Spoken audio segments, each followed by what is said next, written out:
Oui, bandeko balandia to komi wapi ndenge to mesana kokuta na biso na bino mikolo yo question ezaka kamoko. Que demande le peuple? Que demande le peuple? Peuple congolais ba kosenga nini? Pona nini peuple congolais ba votaki? Pona nini peuple congolais alingaka changement na mboka na Congo? Bandeko na ngai eza ba question oyo fete mitunaka. Pouvoir ya Félix. To uti nango wapi to ke nango pe wapi? Parce que mikolo eza bilan. Il faut tout ça là. Une année et demie oyo. Il y a Félix Antoine Tshilombo Tshisekedi. Peuple congolais a bénéficié nini? Gouvernement, il y a Félix Antoine Tshilombo Tshisekedi. Premier gouvernement naïe. Basali Mboula Boni, Basali Penini. Ndenge mboko na biso ko kenera ba ke demande le peuple. Tozomo na biso nyonsu insécurité ndenge zo battre record na Lubumbashi. Honorable Christelle Vwanga, o azabongo présidente. Il y a commission, il y a droits humains à la Assemblée nationale. Bafanda qui n'est pas député Moussoussou. Baluka koye ba solution ni ba ko sala. Magé confinement zali mais insécurité ko battre record. Bande ko ba ko kufa. Nini ba ko ba député, ba ko kamba commission à droit ba ko sala. Bolanda bongo réunion. Il y a ba député, il y a droit de l'homme na carte l'Assemblée nationale. Oye kamba makana mo na somi ko le Congo honorable Christelle Vwanga.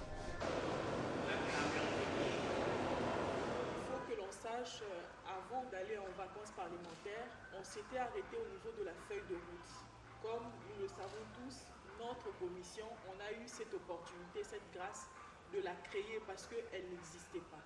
Donc sur le plan timing, on ne pouvait pas travailler comme les autres qui ont hérité déjà des ossatures.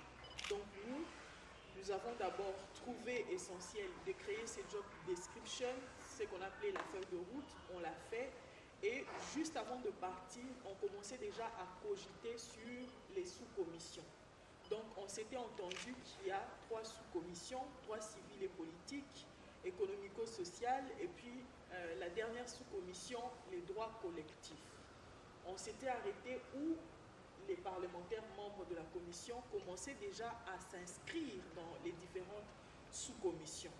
Alors, on a eu un léger problème, c'est le problème de la liste définitive. Le bureau nous disait qu'il fallait qu'il y ait des gens, il y aurait des gens qui devraient partir et certains qu'on devrait ramener au niveau de la commission.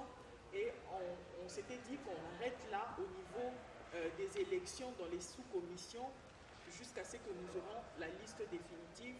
Ce qui est fait, Maman Marie nous a dit qu'actuellement la liste définitive compte 46 parlementaires, donc 46 députés.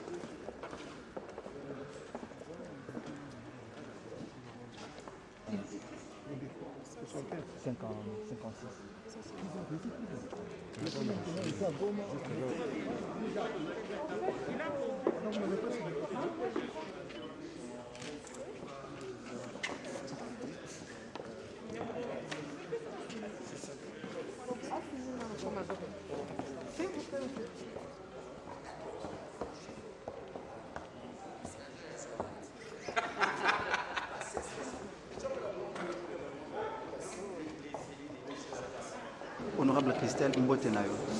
Tomoni bino awa na commission na bino ya droits humains bisika oyo oza ko chapeauter nini baimboka ba retenir na mokuse ce qui a été vraiment intitulé à réunion na bino to motuya.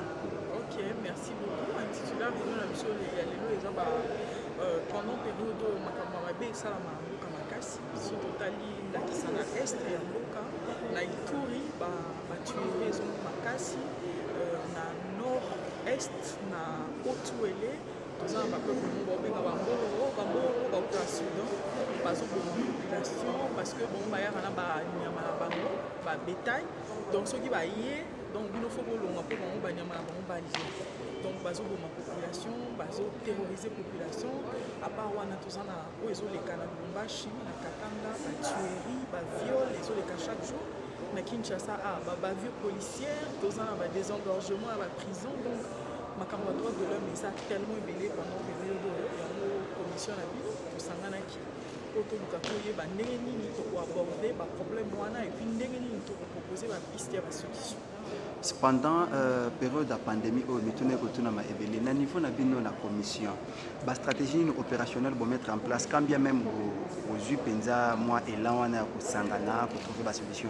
Ni si ko ba yimbo ka ba retenir d'abord na ba stratégie opérationnelle pour mettre en place pour parler surtout na besoin de la période de pandémie. Oui, stratégie à l'évolution des accords la prérogative na mission, ça veut dire contrôler et légiférer.